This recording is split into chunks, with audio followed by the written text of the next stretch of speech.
Assalamualaikum warahmatullahi wabarakatuh. Inna hamdalillah wa la hawla wa la quwwata illa billah. Asyhadu an la ilaha illallah. Asyhadu anna Muhammadar Rasulullah. Amma ba'd. Qala Allah Ta'ala fil Kitabil Karim. A'udzu billahi minasy syaithanir rajim. Bismillahirrahmanirrahim. Afa amina ahlul qura ayatihum ba'suna bayata wa hum naimun. Awa amina ahlul qura ayatihum ba'suna duha wa hum yal'abun. Afa aminu makrallah wala yu'minu makrallah illal qaumul khasirin. Sadaqallahul azim. Apakah penduduk dalam satu negeri itu merasa aman ketika kami datangkan bencana di negeri mereka itu pada malam hari, ketika mereka sedang tidur? Ataukah juga penduduk dalam satu negeri itu merasa aman ketika kami datangkan bencana di negeri mereka itu pada pagi hari, ketika mereka asyik bermain dengan dunia mereka? Merasa amankah mereka tentang murka Allah? Jelas mereka tidak akan merasa aman tentang murka Allah itu, kecuali orang-orang yang merugi. Benar Allah dengan segala firman-Nya. Ayat ini bisa dilihat ulang oleh bapak-bapak, saudara-saudara sekalian, Jamaah Zuhur Al-A'raf 97, 98, 99. Dalam rangka penguatan imunitas spiritual kita, sejenak kita memposisikan diri dalam rangka bermuraqabah dengan Allah melalui media-media salat. Untuk membantu itu, kita perlu melakukan tuntunan sekaligus tuntutan dari nama Allah yang waktu terpakai tidak begitu lama. Bapak Ibu Saudara, sebetulnya di dalam kaidah ajaran agama Islam itu ada namanya yang disebut azab, ada yang namanya disebut bencana, ada nama yang disebut ujian.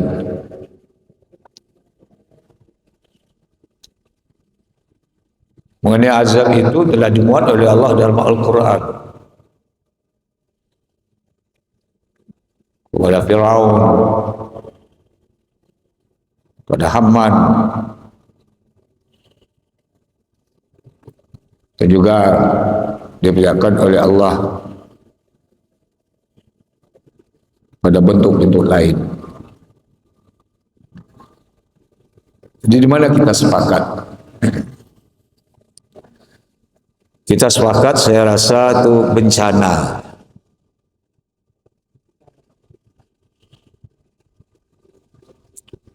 Dalam gambaran ayat itu, ada yang ditimpakan bencana itu oleh Allah ke kita di bumi ini pada malam hari. ada juga pada pagi hari. Di tengah hari tagak tak ada bencana. Ya.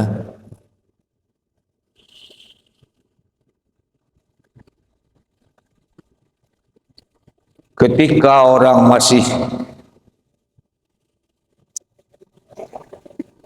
asik dan sungguh-sungguh menemukan jasad yang masih terbenam di dalam timunan lumpur, tapi orang berbuat maksiat.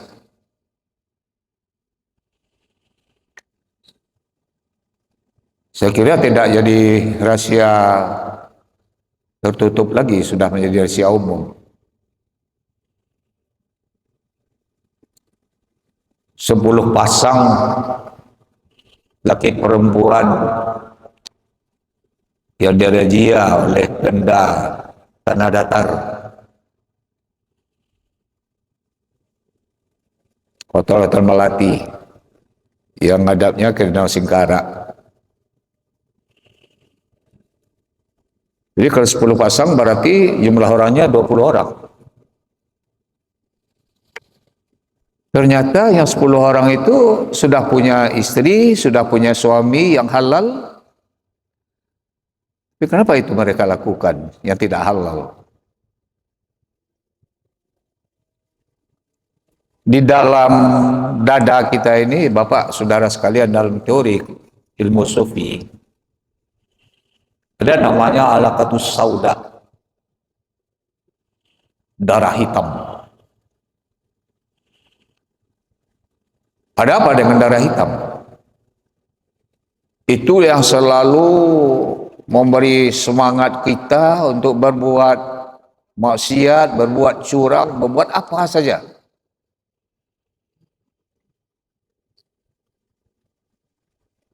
Apapun bentuknya, sekecil apapun, bisikannya dari situ. Jadi ketika Rasulullah Muhammad SAW dimi'rajkan, darah hitam itu dibongkar keluar. Dia ganti dengan bentuk yang lain. Di saya ada alaqatus sauda, bapak juga, ibu juga, saudara juga, yang ada di luar sana juga.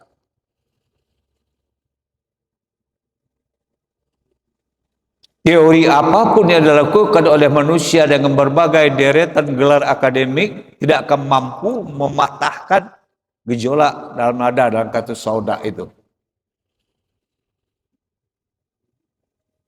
Tapi ketika Al-Quran yang berbicara, makanya sebelum membaca ayat, kita berselindung dulu kepada Allah. Auzubillahi minasyaitonirrajim. Saya berselindung kepada Allah dari godaan syaitan yang terkutuk. Itu yang selalu bermain.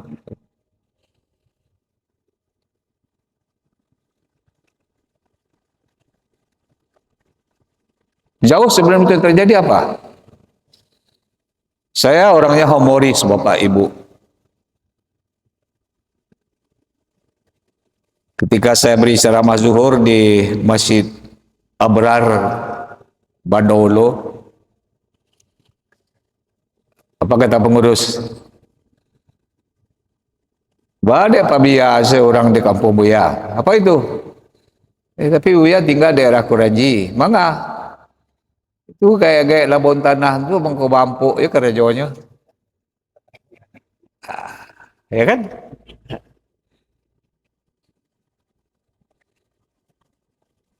Ngiri tak? Ya ayyuhalladzina amanu taqullaha wal tanzur nafsum ma qaddamat lighad. Saya disuruh Allah menyuruh kita untuk merenung sejenak. Sudah berapa perbekalan yang ada kita siapkan untuk menghadapi hari esok?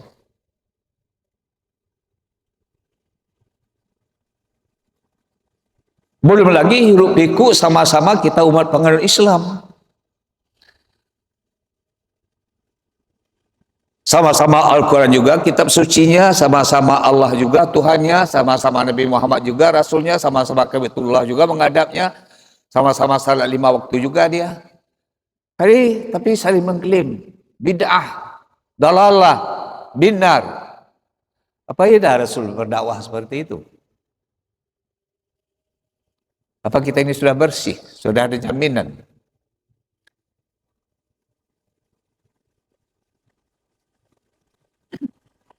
Wala yantiqu anil hawa illa wahyu yuha.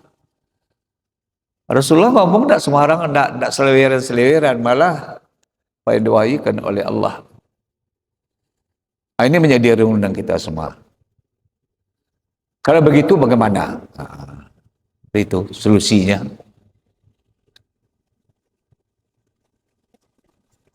Wa may ya'mal su'a, siapa yang telah melakukan tindakan-tindakan kejahatan dalam hidupnya,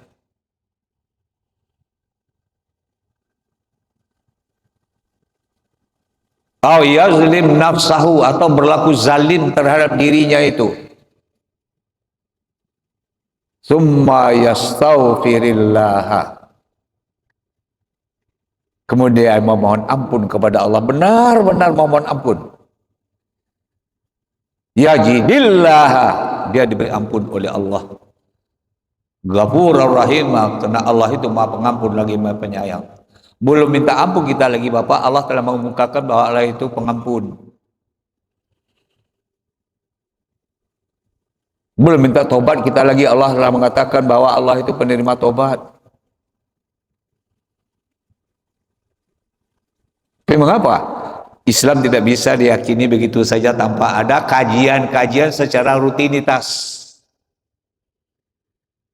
Kalau tidak salah tingkah deh.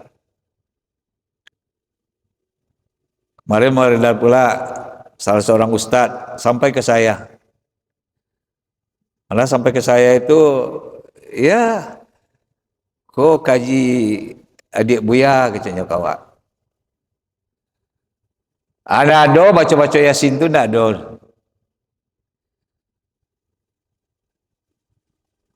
Kalau lawak lo membatakan ndak do baca Yasin, kasih orang kamu tanya oleh sudah. Hah?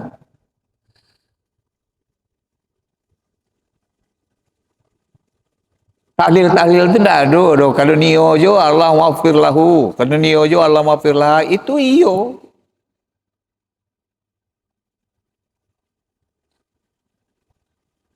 Saya akan temui ustaz itu.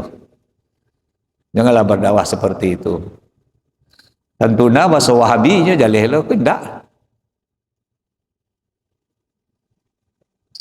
Disumma yastaghfirullah. Dalam kaidah agama Islam kita, sepakat ulama fuqaha, pertanggungjawaban hidup ini dimulai dari balik berakal sampai akhir hayat. Berapa batas umurnya itu? Tidak ada perbedaan di situ. Muttafaqun alaih, 15 tahun. Nah, katakanlah kita meninggal dunia rata-rata umur 60 tahun. Dikurangi 15 tahun.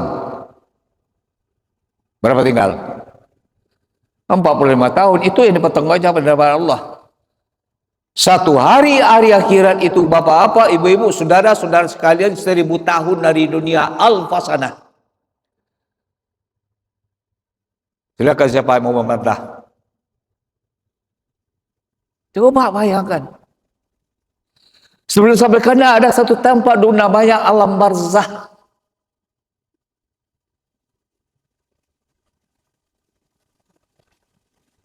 Semua kita barangkali pernah mengantar jenazah ya ke padang pekuburan. Kalau di bingkal tanah itu.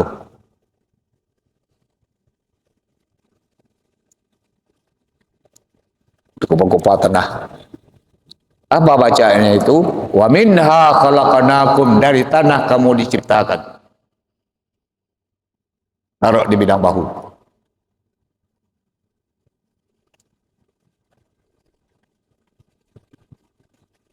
Wa fiha nu'idukum, pada tanah kamu kembali.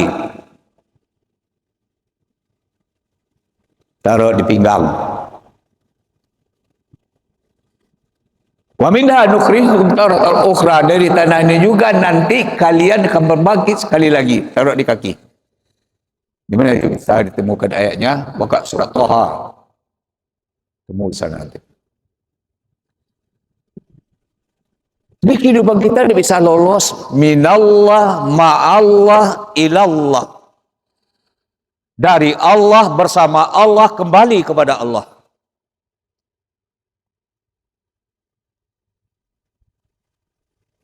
Ngiri hidup ini Bapak.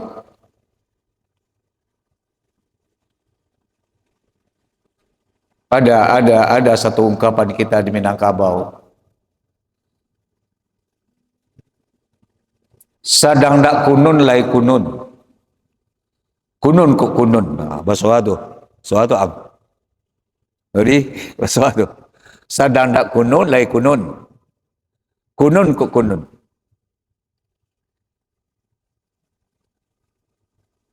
Kalau ke saya ditanya rumusnya rumus kunci Inggris. Sadang kali salat, disusah juga mengendalikan hidup kau, apalagi tidak salat. Salibatan tanah, salat kau masih ada juga yang menggoda awak, apalagi salat aku tergesa-gesa. Cocok saya sinan satu.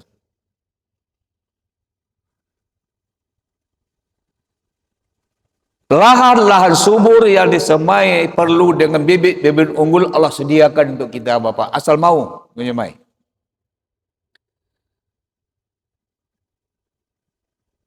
Begitu Bapak berangkat dari rumah, selesai salat subuh bersama istri, anak-anak, cari nafkah, dihidang secangkir teh manis, berangkat. Dititip mereka kepada Allah, biasakan membaca Assalamualaikum warahmatullahi wabarakatuh. Mereka akan sambut Waalaikumsalam warahmatullahi wabarakatuh. Melangkahlah dengan kaki kanan. Sebelum diayun langkah berikutnya, titipkan diri kepada Allah. Bismillahi tawakkaltu ala Allah wa la haula wa la quwata illa billahi aliyil azim.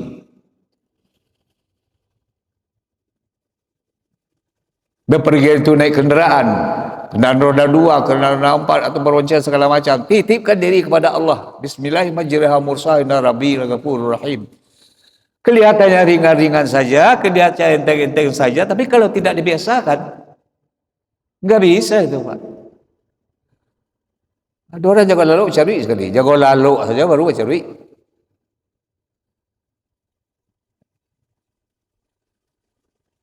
Ini begitu hebatnya ajaran agama kita. Jadi kalau kita dalami makna dari hidup ini, terasa apalah diri kita. Nabi Adam saja nyopak Nabi Adam, ibu sekali bersalah dalam serubuhnya. Sekali. Berhala maunya bersangai. Engkau sebut je setiawa beliau. Awaklah barangkali. Ini masuk serubuh tu. Nabi Adam sekali nyopak diusi ya.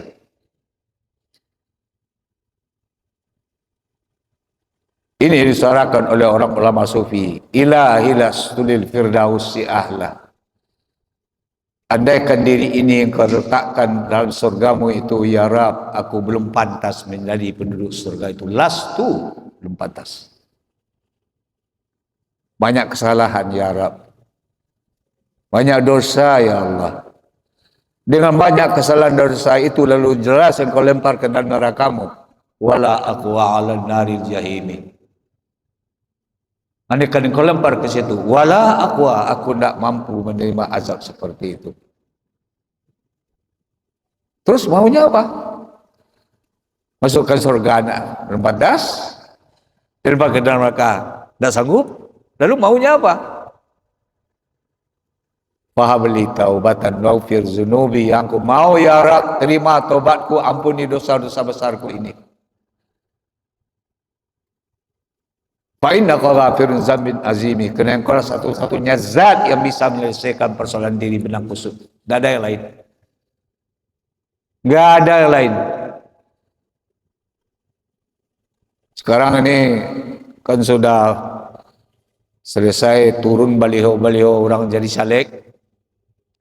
Ini pilkada le. Mana pergi ke dukun, main ketemu ke kuburan. Sado ke jadi kota itu seorang ya. Allah siap menjadi pemimpin. Kullukum ra'in, setiap kamu itu pemimpin. Merenunglah. Aku lurai mas'ulun nariyati, nanti kamu akan ditanya. Di samping memimpin orang banyak, dua kaki, dua mata, dua telinga, satu mulut ini ditanya di hadapan Allah. Al-yawma naqtimu ala afwahihim, dari itu mulut mereka dikunci, digembok. Tak bisa ngomong.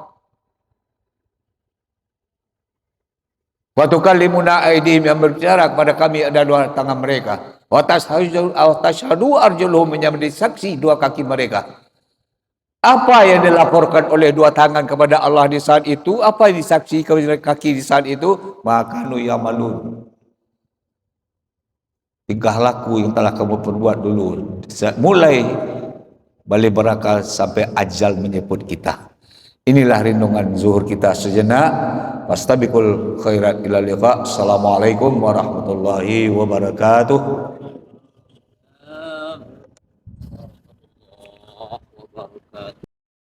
Hmm.